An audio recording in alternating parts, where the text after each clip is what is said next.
Terima kasih sahabat keadilan dimanapun berada. Kita mas terkait hukum saat ini dengan saya Hamzah Fauzi dan dengan saudara Prestiaraga Nindya. Advokat di Surakarta. Ini mau tanya Mas Gani terkait perkara Mas. Ada seseorang itu menggadekan sertifikat ke orang lain. Jadi bukan lembaga keuangan ini. Kemudian tanpa sepengetahuan suaminya. Dari situ kemudian istrinya meninggal. Setelah dicek sama suaminya, ternyata sertifikat itu sudah beralih. Awalnya dijaminkan ke bank, ke orang lain, perorangan, tapi setelah dicek kemudian ditelusuri di BPN sudah beralih ke atas nama penggadai. Dari situ adanya transaksi jual beli, tapi kenyataannya orang ini tidak pernah melakukan transaksi di notaris maupun menandatangani upaya peralihan hak atas tanah tersebut. Itu menurut Mas Gani bagaimana Mas? Terima kasih sudah diajak sama Mas Fauzi untuk bisa memberikan sedikit pengalaman serta ilmunya yang mungkin bermanfaat. Ya, amin. Jadi kalau dari sisi hukum itu ada dua hal yang bisa dilakukan Mas Fauzi.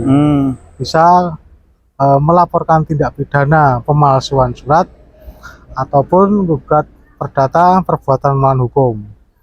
Nah, tindak pidana pemalsuan surat kan diatur dalam pasal 263 KUHP yang unsur-unsurnya barang siapa yang membuat atau memalsukan sebuah surat dengan maksud tujuan untuk mendapatkan suatu hak, pembebasan utang dan lain sebagainya, itu bisa dikenai ancaman hukuman maksimal 6 tahun penjara Mas.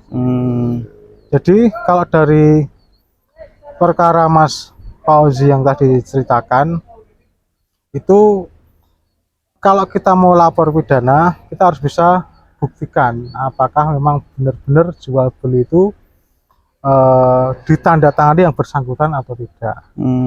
Nah, tentunya nanti dari penyidik akan memeriksa saksi-saksi, baik penjual, pembeli, notaris, dan mungkin kantor pertanahan. Nah, di situ akan dilihat apakah ada pemalsuan yang terjadi. Misalkan tanda tangannya dipalsu, atau orang yang menghadap notaris itu bukan orang yang bersangkutan.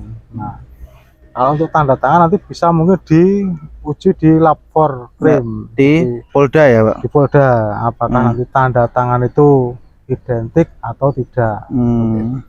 Kalau untuk upaya hukum keperdataan bisa gugatan perbuatan melawan hukum. Nanti di sana akan diperiksa berkas-berkas formilnya peralihan hak tersebut.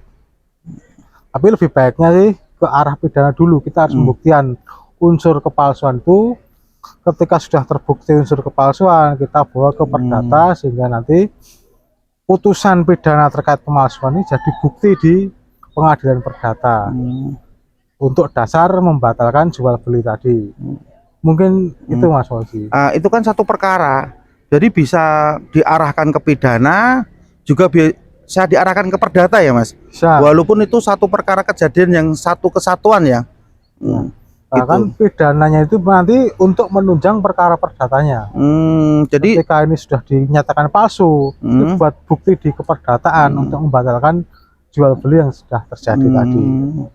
Jadi perbuatan melawan hukum ya nih keperdataannya. Kalau pidananya pemalsuan surat. Nah, jadi itu sahabat keadilan, apabila ada hal pemalsuan bisa dilaporkan di kepolisian secara pidana. Bahkan nanti putusan pidana itu bisa diajukan ke perdataan untuk mengembalikan hak-hak daripada korban tadi.